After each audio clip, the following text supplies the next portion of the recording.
Hello నమస్తే welcome to ఈహా TV. Andhra Pradesh తాజా రాజకీయాలపై మనతో మాట్లాడేందుకు కాంగ్రెస్ సీనియర్ నేత అంబటి రామకృష్ణ మనతో ఉన్నారు. నమస్కారం సార్, అంబటి రామకృష్ణ గారు.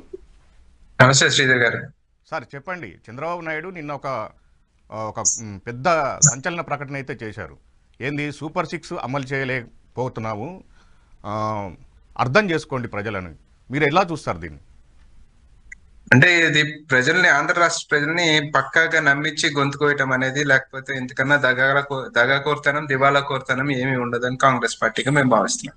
ఉమ్, అతను అంతకు ముందు మేము క్వశ్చన్ చేసినప్పుడు కూడా కాంగ్రెస్ పార్టీగా ఈ హామీలు ఎలా అమలు చేస్తారు, ఏంటి దీని ప్రాతిపదికానికి అతన్ని క్వశ్చన్ చేసినప్పుడు కూడా నేను సంపద సృష్టిస్తాను, 15 ఏళ్ళు ముఖ్యమంత్రిగా చేశాను, అంతకు ముందు 15 సంవత్సరాలు ప్రతిపక్ష నాయకుడిగా ఉన్నాను, రాజకీయాల్లో 40 సంవత్సరాల నుంచి ఉన్నాను, నాకు పూర్తి అనుభవం ఉంది, సంపద ఎలా సృష్టించాలి, ఆ సంక్షేమ పథకాలు ఎలా అమలు చేయాలి అనే పూర్తి క్లియర్ డేటా నా దగ్గర ఉంది, ఎంఏ ఎకనామిక్స్ చేశాను, కాబట్టి నన్ను ఎవరు క్వశ్చన్ చేయని అవసరం లేదు, నేను అద్భుతంగా అమలు చేయగలుగుతాను అని చంద్రబాబు నాయుడు గారు ఆంధ్ర రాష్ట్ర ప్రజల్ని పూర్తిగా నమ్మించారు. ఉమ్, నమ్మించిన తర్వాత ఈ రోజు రాష్ట్ర పరిస్థితి ఈ రకంగా దివాళా తీసింది. గతంలో గతంలో మొత్తం రాష్ట్రాన్ని వినాశనం చేశారు అని మాట్లాడుతున్న తరుణంలో దానికి కూడా ఆ క్వశ్చన్ కూడా అడిగారు, మరి రాష్ట్రం అంతా ఇది వినాశనం అయిపోయింది అంటున్నారు, ఏంటి పరిస్థితి అంటే దానికి కూడా సమాధానం ఇప్పుడు నేను చెప్పిన మాటలే సమాధానం చెప్పడం జరిగింది. పైగా వాళ్లే ప్రచారంలో చెప్పడం జరిగింది, ఈ రాష్ట్ర యొక్క అప్పు 14 లక్షల కోట్లకు చేరింది అని వాళ్లే ప్రచారం చేయడం జరిగింది. అంత అప్పు ఉన్నా కూడా నేను ఇవన్నీ అమలు చేస్తాను అని చెప్పిన చంద్రబాబు నాయుడు గారు అసెంబ్లీలో మొన్న బడ్జెట్ ప్రవేశపెట్టినప్పుడు చూస్తే అప్పు సుమారుగా 6,42,000 కోట్లు ఏమో అప్పుగా చెప్పడం జరిగింది. అంటే వారు చెప్పిన ప్రచారం చేసిన దానికన్నా కూడా సగానికన్నా తక్కువ అప్పు ఉన్న తరుణంలో ఏది నిజమైన ఫిగరో మనకు అర్థం కాని పరిస్థితి. ఎందుకంటే ముఖ్యమంత్రిగా ఉన్న ఆయనే నిజాలు బయటకు వచ్చి చెప్పాలి. వారి వైట్ పేపర్స్ ఒక సంఖ్య చెప్తున్నాయి, అసెంబ్లీ బడ్జెట్ ఒక సంఖ్య చెప్తుంది, ఫైనాన్స్ మినిస్టర్ ఒక సంఖ్య చెప్తారు, చంద్రబాబు నాయుడు గారు ఒక సంఖ్య చెప్తారు. ఆ రోజుకి ఏ నెంబర్ గుర్తొస్తే ఆ నెంబర్ చెప్తున్నారు, కానీ వాస్తవమైన సంఖ్య ఏంటి, బట్ రాష్ట్రం అప్పుల పరిస్థితి అంటే కరెక్ట్ గా ఆయన సంఖ్య ప్రజల ముందు పెట్టే ఇది కనపడతాం లేదు చంద్రబాబు నాయుడు గారు, తెలుగుదేశం పార్టీ. ఇవాళ దీని వల్ల అంటే ఇప్పుడు సార్ ఈ 6 సూపర్ సిక్స్ హామీలపై ప్రజల ఆశలు వదులుకోవాల్సిందేనా? ఇంకా ప్రజల ఆశలు ఎట్లా వదులుకుంటారు? ప్రతిపక్ష పార్టీలుగా మేము ఖచ్చితంగా అతన్ని నిలదీస్తాం. హామీ ఇచ్చిన దాన్ని అమలు చేసేదాని వరకు వదిలిపెట్టే ప్రసక్తే ఉండదు. ఖచ్చితంగా పోరాడతాం. ఏదైతే ఎన్నికల హామీ ఇచ్చారో, పైగా కొన్ని పథకాలు గతంలో ఉన్న పథకాలని కొంచెం పెంచి చెప్పడం జరిగింది. సో అటువంటి పథకాలు కూడా అసలు ఇవాళ పూర్తిగా ఎత్తేస్తాననే పరిస్థితికి వచ్చిన తర్వాత ఖచ్చితంగా ప్రతిపక్షాలు మొత్తం రోడ్లకు ఎక్కుతాయి, ప్రజల తరపున పోరాడతాయి, నిలదీస్తాయి. చంద్రబాబు నాయుడు గారితో అమలు చేసేదానికి, మేము అమలు చేపించేదానికి ఎంతవరకు పోరాడాలో, ఎంత కృషి చేయాలో అంత కృషి చేసి అమలు చేపించే కార్యక్రమం అయితే చేస్తాం. కాకపోతే ఇక్కడ కాంగ్రెస్ పార్టీగా మీ కార్యాచరణ ఎలా ఉండకపోతుంది ఈ సూపర్ సిక్స్ హామీల అమలుపై? కాంగ్రెస్ పార్టీగా మొన్న 25వ తారీఖు షర్మిల్ గారు నిరసన ప్రదర్శన చేయడం జరిగింది. సూపర్ సిక్స్ అమలు చేయాలి అని చెప్పి థాలీ బజావో అని, అంటే ఆ ఘంటానాదం వినైనా వాళ్ళ చెవుల్లో ఏమన్నా ఎక్కుతుందేమో అని చేయడం జరిగింది. సో అదొకటే కాకుండా డెఫినెట్ గా రోడ్లపైకి వస్తాం, కార్యాచరణ తీవ్రతరం చేస్తాం, చంద్రబాబు నాయుడు గారిని మేల్కొల్పే ప్రయత్నం చేస్తాం, ప్రజలకు అందేటట్టుగా చేస్తుంది కాంగ్రెస్ పార్టీ. ఇది point number 1. Point number 2, Sridhar గారు ఇక్కడ గమనించండి, ఒకవేళ నిజంగా చంద్రబాబు నాయుడు గారు చెప్పే మాటలే నిజమై రాష్ట్రం ఖజానా యొక్క పరిస్థితి అంత దివాళా తీసి ఉంటే మీ చేతిలో ఒక బ్రహ్మాస్త్రం, ఒక పునర్నిర్మాణ చట్టం అనే ఒక బ్రహ్మాస్త్రం ఉంది చంద్రబాబు నాయుడు గారి చేతిలో.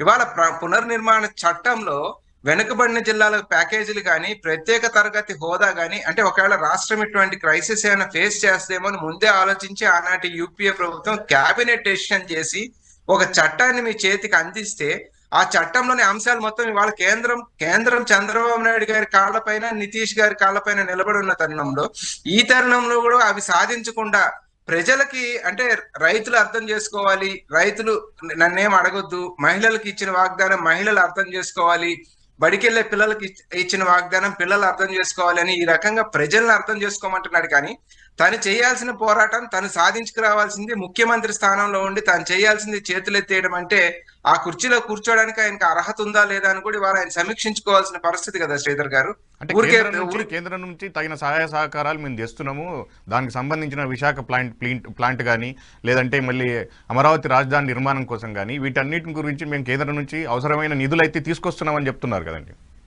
విశాఖపట్నం స్టీల్ ప్లాంట్ కి సంబంధించి బుక్ డేట్ అడ్జస్ట్మెంట్ అప్పును సరిదిద్దేదానికే కానీ అంతకు మించి విశాఖ స్టీల్ ప్లాంట్ కి కావాల్సిన పర్మనెంట్ రిసోర్సెస్ సేల్ లో కలపడం కానీ దాని క్యాపిటల్ మైన్స్ ఇవ్వడం కానీ ఈ రకమైన కార్యక్రమం దాన్ని పూర్తిగా బతికించడానికి చేయాల్సిన కార్యక్రమం అక్కడ ఏమీ జరగలేదు. అప్పు తగ్గించడం వల్ల రేపు ప్రైవేటైజ్ చేస్తా ఉంటే ఎవరైతే వచ్చి కొనుక్కోబోతాడో వాడికి ఒక దారి సుగమం చేసే కార్యక్రమం కనపడతా ఉంది తప్ప విశాఖ స్టీల్ ని కాపాడే ప్రయత్నం కూడా దాంట్లో కనపడలేదు. ఇకపోతే అమరావతి విషయానికి వచ్చినప్పుడు కేంద్రం ఏం నిధులు ఇచ్చిందండి? ఆ మాట్లాడేదానికి కొంచెం సోయి ఉండాలి కదా. అప్పు తెచ్చుకోమని చెప్పింది, అప్పు తెచ్చి కడతానని చెప్తున్నారు. కేంద్రం అప్పు ఇచ్చింది అక్కడ.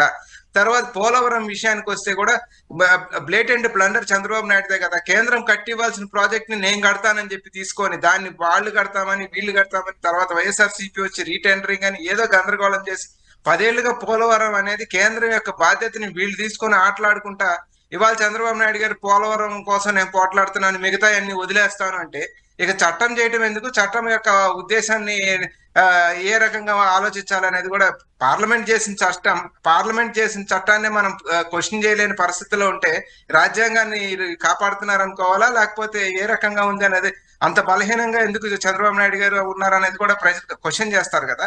నిజంగా డబ్బులు లేనప్పుడు కేంద్రం దగ్గర మనకు రావాల్సిన ఎందుకు తీసుకురావట్లేదు, నువ్వు ప్రజలకు ఇస్తానని ఎందుకు అమలు చేయట్లేదు? అవి రెండు చేత కానప్పుడు you are unfit to sit in that seat అంటారు కదా ప్రజలు రేపు. సో ఈ ఈ ఈ కల్లబొల్లి కబుర్లు మానేసి ఖచ్చితంగా హామీ ప్రజలకు ఏదైతే ఇచ్చారో ఆ 6 కాకుండా మేనిఫెస్టో లోపల ఇంకా చాలా ఉన్నాయి. మేజర్ గా చెప్పిన 6 అయితే 100% అమలు చేయాలని కాంగ్రెస్ పార్టీగా మేము డిమాండ్ చేస్తా ఉన్నాం శ్రీధర్ గారు. ఇంకొకటి వార్త ఒకటైతే మనం చూస్తున్నాము, ప్రజల ఆస్తుల విలువలు పెంచి రేపటి నుంచి రిజిస్ట్రేషన్ ఛార్జీలు పెంచబోతున్నారు, దానివల్ల ఆదాయం సమకూర్చుకుందామనే ఒక ఉద్దేశం ప్రభుత్వం దగ్గర కనిపిస్తా ఉంది. మనకు ఈరోజు వచ్చిన దినపత్రికల్లో చూస్తే ఈ వార్త అయితే ప్రధానంగా వచ్చింది. దీన్ని మీరు ఎలా చూస్తారండి? ఇప్పుడు రిజిస్ట్రేషన్ ఛార్జీలు అది కూడా దాంట్లో కూడా ఒక డొల్లతనం కనపడతా ఉంది. రిజిస్ట్రేషన్ ఛార్జీలు కూడా రాష్ట్రం అంతా పెంచుతారంట, అమరావతి ప్రాంతం తప్ప. అమరావతి ప్రాంతం మాత్రం మినహాయింపు ఇస్తారంట. అంటే ఏంటి? రాష్ట్రంలో రియల్ ఎస్టేట్ రంగం మొత్తం కుదేలే ఒక అమరావతిలో రియల్ ఎస్టేట్ జరిగితే కొద్దిమంది తెలుగుదేశం నాయకులకి, తెలుగుదేశం అనుబంధంగా ఉన్న వాళ్ళకి, తెలుగుదేశం పెట్టుబడిదారులకి మేలు చేకూర్చే విధంగా అమరావతి ఏరి ప్రాంతంలో భూముల రేట్లు పెంచకుండా మిగిలిన రాష్ట్రం మొత్తం భూముల రేట్లు పెంచి ఈ రకమైన కార్యక్రమం కూడా మిగతా ప్రాంతాల ప్రజలకి ద్రోహం చేయటం అవుతుంది. Point number 1. మీరు ఎన్నికల ముందు కూడా చెప్పిందేమి? ఈ విద్యుత్ ఛార్జీలు కానీ, రిజిస్ట్రేషన్ ఛార్జీలు కానీ, చెత్త పన్ను కానీ ఏది కూడా మేము పెంచే ప్రసక్తే ఉండదు. ఇన్ఫాక్ట్ ఉన్నదానికన్నా మేము తగ్గించి ప్రజలకు ఉపశమనం కలిగిస్తామని చెప్పే ఒక వాగ్దానం చేసి అధికారంలోకి వచ్చి ఇవాళ రిజిస్ట్రేషన్ ఛార్జీలు పెంచడం, కరెంటు ఛార్జీలు ఆల్రెడీ పెంచి వసూలు చేసుకుంటా ఉండటం, చెత్త పన్ను ఆల్రెడీ వసూలు చేసుకుంటా ఉండటం, ఇవన్నీ కూడా పూర్తిగా ప్రజల్ని ఎంతవరకు అంటే ప్రజలకు చిన్న ఆశ ఉంటుందండి, మెరుగైన పరిపాలన ఉంటుందేమో, మనకి ఎక్కువ అందిస్తారేమో అని చిన్న ఆశ ఉంటది. దాన్ని అవకాశంగా మలుచుకొని దాన్ని క్యాప్చర్ చేసుకొని మోసం అంటాం కదా, ఇది ఖచ్చితంగా మోసం చేయటమే కదా ప్రజల్ని. సో డెఫినెట్ గా ప్రజలు అంటే ఇంకా 4 సంవత్సరాల టైం ఉంది కాబట్టి మమ్మల్ని ఎవరేం చేయలేరు, అప్పటికేదో కొత్త ఆలోచనలు, కొత్త అబద్ధాలు చెప్దామంటే ఈవెన్ చంద్రబాబు నాయుడు గారు ట్రాక్ రికార్డ్ తీసుకున్నా కూడా అండి, ₹2 కిలో బియ్యం అన్నారు, ఆ రోజు దాన్ని 3.5 చేశారు. విద్యుత్ ఛార్జీలు హార్స్ పవర్ ₹10 ఇస్తాను రామారావు గారి పథకాన్ని విద్యుత్ ఛార్జీలు మొత్తం ఏ రకంగా పెంచారో చూసాం. సో మద్య నిషేధం అన్నారు, చంద్రబాబు నాయుడు గారు వచ్చాక మద్య నిషేధం ఎత్తేసారు. సో చంద్రబాబు నాయుడు గారు మాట మీద నిలబడతారు, ఇచ్చిన హామీని నిలబెడతారు అనే ఆశ లేదు. కానీ బట్ ప్రజల యొక్క వీక్నెస్ అయితే ఖచ్చితంగా అతను క్యాష్ చేసుకున్నాడు. 4 సంవత్సరాల తర్వాత మళ్ళీ కొత్త అబద్ధాలు ఆడొచ్చు, మళ్ళీ ప్రజల దగ్గర ఓటు తెలుసుకోవచ్చు అనే ఆలోచన ఉన్నట్టుగా అయితే కనపడతా ఉంది మనకి శ్రీధర్. ఇంకొకటి ఏంటంటే దావోస్ పర్యటన ఎలా చూస్తారు చంద్రబాబు నాయుడు? అంటే తెలుగు రాష్ట్రాల ముఖ్యమంత్రులు ఇద్దరు వెళ్ళారు. సో తెలంగాణకు కొంత పెట్టుబడులు అయితే వచ్చినట్టు మనకు కొన్ని వార్తలు అయితే వచ్చాయి, కానీ ఆంధ్రప్రదేశ్కు మాత్రం పెట్టుబడులు రాలేదన్నట్టు కొన్ని వార్తలు అయితే చూస్తున్నాం. దీనిపైన మీ కాంగ్రెస్ పార్టీ వైఖరి ఎలా ఉండబోతుంది? దావోస్ సంబంధించి ఇక్కడ రెండు అంశాలు శ్రీధర్ గారు. ఒకటి, ఆంధ్రప్రదేశ్ రాష్ట్రంలో పూర్తిగా మెజారిటీ ఉన్నా సరే, 164 సీట్లు కూటమికి ఉన్నా సరే పొలిటికల్ అన్సర్టనిటీ అనేది ఆంధ్ర రాష్ట్రంలో కనపడతా ఉంది. పొలిటికల్ అన్సర్టనిటీ అంటే కేంద్రంలో భారతీయ జనతా పార్టీ ఆడుతున్న గేమ్. అవి ఎదుటి పార్టీ వాళ్ళని ఎంపీని లాక్కోవడం, ఏ క్షణాన్ని ఏ పార్టీని అధికారంలో ఉంచుద్దో, ఏ పార్టీని దించేస్తుందో, ఎవరు ముఖ్యమంత్రిగా ఉంటారో, ఎవరితో ట్రావెల్ చేస్తా ఉందో భారతీయ జనతా పార్టీ అర్థం కాని ఒక కన్ఫ్యూజన్ ని ఈ రాష్ట్రంలో క్రియేట్ చేసి పెట్టింది. సో పొలిటికల్ అన్సర్టనిటీ అనేది ఆంధ్రప్రదేశ్ లో ఉన్న తర్వాత ఏ ఇన్వెస్టర్ కూడా పొలిటికల్ అన్సర్టనిటీ ఉంటే వచ్చి పెట్టుబడులు పెట్టడానికి ఇష్టపడాడండి. రెండోది ఏమంటే, ఈ రాష్ట్రం ఈ రకంగా దివాళా తీసింది అని ముఖ్యమంత్రి మాట్లాడుతున్న తర్వాత, ఇక్కడ ఏమి సోర్సే లేదు, సోర్స్ ఆఫ్ ఇన్కమ్ లేదు, ఏమి చేయలేని పరిస్థితి ఉంది అని ముఖ్యమంత్రి మాట్లాడుతున్న తర్వాత, దావోస్ పర్యటనకు ముందు, దావోస్ పర్యటనకు తర్వాత, మీరు కేవలం పర్యటనకి వెళ్ళొచ్చి అక్కడ ఏదో ఇండస్ట్రియలిస్ట్ చెప్తామంటే మీ మాటలు అంతకు ముందు రికార్డ్ అయ్యన్నీ వాళ్ళు గమనించుకుంటారు కదా. సో ఆంధ్రప్రదేశ్ రాష్ట్రం ఇంత దివాళా తీసిన తర్వాత నేను అక్కడికి వెళ్ళి ఎందుకు పెట్టుబడి పెట్టి ఏం చేయాలనేది కూడా ఇండస్ట్రియలిస్ట్ ఆలోచిస్తాడు కదా. సో వీరి యొక్క ప్రచారం ఏదైతే ఉందో గత ప్రభుత్వం మీద, గత పార్టీ మీద, అంటే వాళ్ళ మీద నాకేమి ఇది కాదు కానీ గత ప్రభుత్వం మీద, గత పార్టీ మీద బుదర జల్లేసి ఏదో రాజకీయ ప్రయోజనం పొందుదామని మీరు చేస్తున్న ప్రచారం ఏదైతే ఉందో అది రాష్ట్రానికి పెట్టుబడులు రాకుండా ఒక గొడ్డలు పెట్టుగా తయారైంది. రాష్ట్ర అభివృద్ధికి అది గొడ్డలు పెట్టుగా తయారైన తరుణంలో మీ ప్రచార సరళిని, మీ యొక్క ఆలోచన విధానాన్ని మార్చుకోవాలేమో రాష్ట్రాన్ని అభివృద్ధి బాటలో నడిపించాలంటే. ఒకటి. తర్వాత ఈ ప్రత్యేక హోదా అనేది మేము కాంగ్రెస్ పార్టీ నెత్తి నోరు మొత్తుకుంటా చెప్తా ఉన్నాం. అది ఉంటే ఇండస్ట్రియలిస్టులు మనం ఎక్కడికి తిరగవసరం లేదు, వాళ్ళంతటా వాళ్ళు వెతుక్కొని వస్తారని చెప్పినప్పుడు ఇదే చంద్రబాబు నాయుడు గారు 4-5 సార్లు మాటలు మార్చడం జరిగింది. ఒకసారి స్పెషల్ కేటగిరీ స్టేటస్ ఉన్న రాష్ట్రాలు ఏవి అంతగా అభివృద్ధి చెందలేదని ఆయనే మాట్లాడాడు, దాన్ని ప్యాకేజీగా మలుచుకున్నాడు. మళ్ళీ స్పెషల్ కేటగిరీ స్టేటస్ మాకు ఇవ్వలేదు కాబట్టి మా రాష్ట్రం దెబ్బతింటుంది అని నేను బయటకు వస్తున్నానని చెప్పాడు.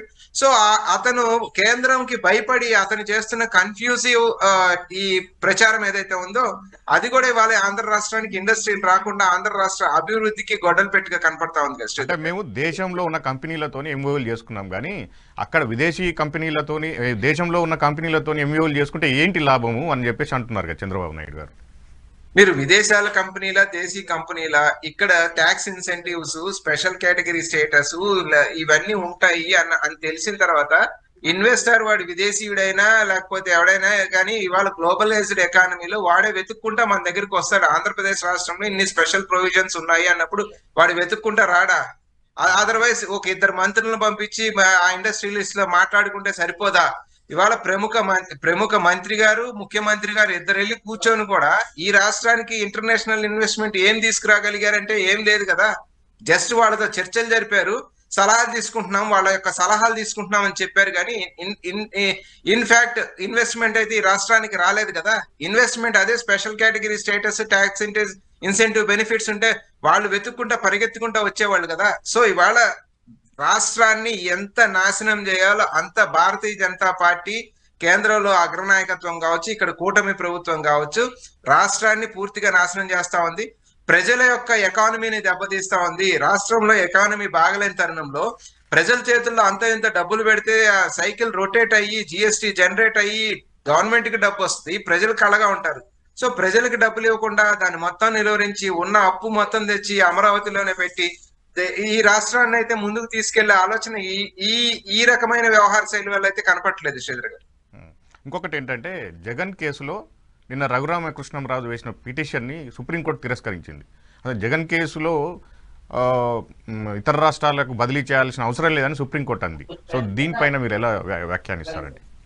అంటే డిఫరెంట్ సినారియోస్ లో కొన్ని కేసుల్ని వేరే రాష్ట్రాలకు మార్చాలి అని కోరినప్పుడు కొంతమంది ముఖ్యమంత్రులే కావచ్చు, కొంతమంది మంత్రులే కావచ్చు, పబ్లిక్ లిటిగేషన్ పిటిషన్స్ ఏదైనా ఫైల్ అయినప్పుడు మార్చడం జరిగింది.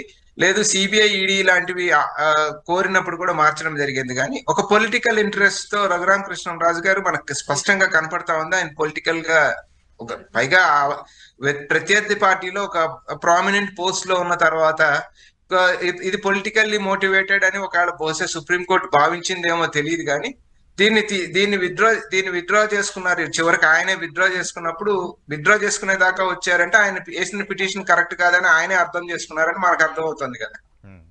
విజయసాయి రెడ్డి రాజీనామా వ్యవహారాన్ని ఎలా చూస్తారండి మీరు? కాంగ్రెస్ పార్టీ ఎట్లా చూడబోతుంది? విజయసాయి రెడ్డి గారి రాజీనామా వ్యవహారం అంటే ఇక్కడ అదే అండి, ఇప్పుడు నేను ఇందాక చెప్పాను చూడండి, భారతీయ జనతా పార్టీ ఆంధ్రప్రదేశ్ రాష్ట్రంలో ఒక బిగ్ పొలిటికల్ గేమ్ కోసం తెరదీసే ఒక కార్యక్రమాన్ని చేపట్టింది. సో ఆ పొలిటికల్ గేమ్ లో భాగంగా ఆంధ్రప్రదేశ్ రాష్ట్రంలో పొలిటికల్ అన్సర్టెనిటీ క్రియేట్ అయింది.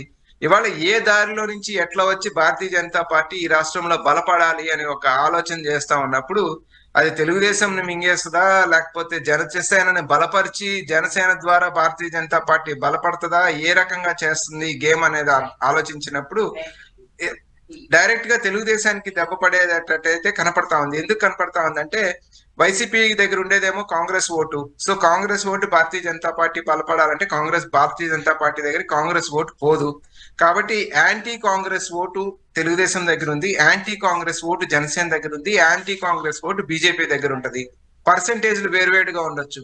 భారతీయ జనతా పార్టీ తన పర్సంటేజ్ ని పెంచుకోవాలన్నప్పుడు యాంటీ కాంగ్రెస్ ఓటు కలిగి ఉన్న పార్టీని ముందు మింగేస్తేనే ఆ ఓటుని భారతీయ జనతా పార్టీ ఓటుగా మలుచుకోగలుగుతుంది తప్ప కాంగ్రెస్ ఓటు దాదాపుగా భారతీయ జనతా పార్టీకి పడే అవకాశం ఉండదు. కాబట్టి ఇది ఏదైతే ఈ రోజు కనపడుతుంది, మనకి వైఎస్ఆర్ సిపిని కిల్ చేసే ప్రయత్నం చేస్తుందని కనపడతా ఉంది. కానీ భారతీయ జనతా పార్టీ బలపడటం కోసం చేస్తున్న ఎత్తుగడల్లో భాగంగా ఈ రకమైన కార్యక్రమం చేస్తా ఉంది. అది టీడీపీకి దెబ్బ తగులుతుందేమో అని నా అనాలిసిస్. అంటే ఇప్పుడు మీరు వైసీపీ దగ్గర కాంగ్రెస్ ఓటు బ్యాంక్ ఉంది అంటున్నారు. సో దీన్ని బట్టి మరి కాంగ్రెస్ వైసీపీకి ఏమైనా దగ్గరే అవకాశాలు ఉన్నాయంటున్నారా? కాంగ్రెస్ వైసీపీకి దగ్గర అవటం అంటే నేషనల్ ఇష్యూస్ తీసుకున్నప్పుడు మొన్న ఎలక్షన్స్ సంబంధించి ఎలక్షన్ రిజల్ట్స్ లో వాళ్ళు కూడా అది ఈవీఎంస్ మ్యానిపులేషన్ జరిగింది అని అది మాట్లాడారు. కానీ కొంతవరకు మాట్లాడి ఆగిపోవడం జరిగింది. వేరేస్ కాంగ్రెస్ పార్టీ ఇప్పుడు సుప్రీం కోర్టుకి వెళ్ళడం, ఎలక్షన్ కండక్టింగ్ ప్రాసెస్ మీద చాలా విషయాల మీద 4-5 సబ్జెక్టుల మీద సుప్రీం కోర్టుకి వెళ్ళి మేము పోరాడుతా ఉన్నాం. సో నిజంగా ఈ రకమైన తప్పు జరిగింది అని వైఎస్ఆర్సీపీ భావిస్తే వాళ్ళు కాంగ్రెస్ పార్టీతో కలిసి రావాల్సిన పరిస్థితి వాళ్ళకు ఉత్పన్నం అవుతుంది. ఎండ్ ఆఫ్ ది డే ఏదో ఒక జాతీయ పార్టీ అండ లేకుండా ఇవాళ రాజకీయం చేసే పరిస్థితి అయితే కనపడట్లేదు. తమిళనాడులో ఏఐడిఎంకే ఎవరితో జాతీయ పార్టీతో పొత్తు పెట్టుకోలేదు, దెబ్బతినింది. ఆంధ్రప్రదేశ్ లో వైసీపీ ఏ జాతీయ పార్టీతో లేదు, దెబ్బతినింది. బీజేడీ ఏ జాతీయ పార్టీతో లేదు, దెబ్బతినింది.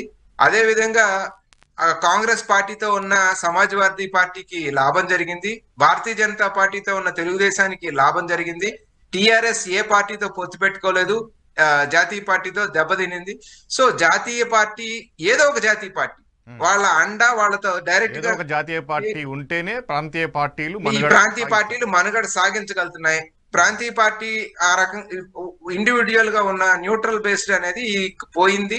సో దాన్ని ఆలోచించి వైసీపీ స్టాండ్ ఎలా ఉంటుంది అనేది వాళ్ళు నిర్ణయించుకోవాల్సిన అంశం కదా శ్రీధర్ గారు. అవును. ఇంకొకటి ఏంటంటే చిరంజీవి గారు బీజేపీకి కూడా దగ్గర అవుతున్నారని కొంత సోషల్ మీడియాలో చర్చ నడుస్తుంది.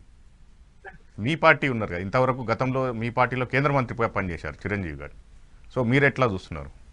చిరంజీవి గారు ఈ రోజు వరకు సరే, ఒక ప్రధానమంత్రి గారు పిలిచినప్పుడు లేకపోతే తమ్ముడు ఉప ముఖ్యమంత్రి అవుతున్నాడు అప్పుడు అన్న తరుణంలోనో అటువంటి తరుణంలో వారు కొన్ని వేదికల పైన ప్రధానమంత్రి గారిని కలవటం, లేదా సంక్రాంతి సంబరాల విషయంలో ఒక కేంద్ర మంత్రి వారి వీరికి ఫ్రెండ్షిప్ ఉంది, అక్కడికి పిలిస్తే అక్కడ ప్రధానమంత్రి వస్తే విజయసాయి రెడ్డి రాజీనామా కూడా ఈ చిరంజీవికి రాజ్యసభ పదవి ఇచ్చే వ్యూహంలో భాగంగానే రాజీనామా అని చెప్పేసి కూడా ఒక వార్త వచ్చింది. అదే చెప్తున్నాను, ఆ రకంగా ప్రైవేట్ ఫంక్షన్స్ లో కలవటం జరుగుతా ఉంది. ఒకవేళ నిజంగా అదే గనక నిజమయ్యి ఇప్పటి వరకు చిరంజీవి గారు అయితే ఇప్పుడు వరకు ఇచ్చిన స్టేట్మెంట్ ఏంటంటే, నేను ఇక భవిష్యత్తులో రాజకీయాల్లోకి రాను, కాంగ్రెస్ పార్టీకి రాజీనామా చేయలేదు. ఈ రోజు వరకు ఆయన కాంగ్రెస్ పార్టీకి రాజీనామా చేయలేదు, రాజకీయాల నుంచి దూరంగా ఉంటాను అని చెప్పారు. ఒకవేళ మనసు మార్చుకుని రేపు అటువంటి చర్యలే చేస్తే, ఇందాక మీకు నేను మాట్లాడిందే శ్రీధర్ గారు, అది భారతీయ జనతా పార్టీ జనసేన బలపరిచి తద్వారా భారతీయ జనతా పార్టీ బలపడేదానికి ఖచ్చితంగా అడుగులేస్తోంది అని. ఒకవేళ అది కనుక జరిగితే ఎలర్ట్ అవ్వాల్సింది తెలుగుదేశం పార్టీ. ఓకే అండి, thank you sir. Thank you Ramakrishna గారు. థ్యాంక్ యూ శ్రీధర్ గారు. ఇది ఇవాళ రియాలిటీ చెక్. రేపు మరో గెస్ట్తో మళ్ళీ కలుద్దాం. Thank you.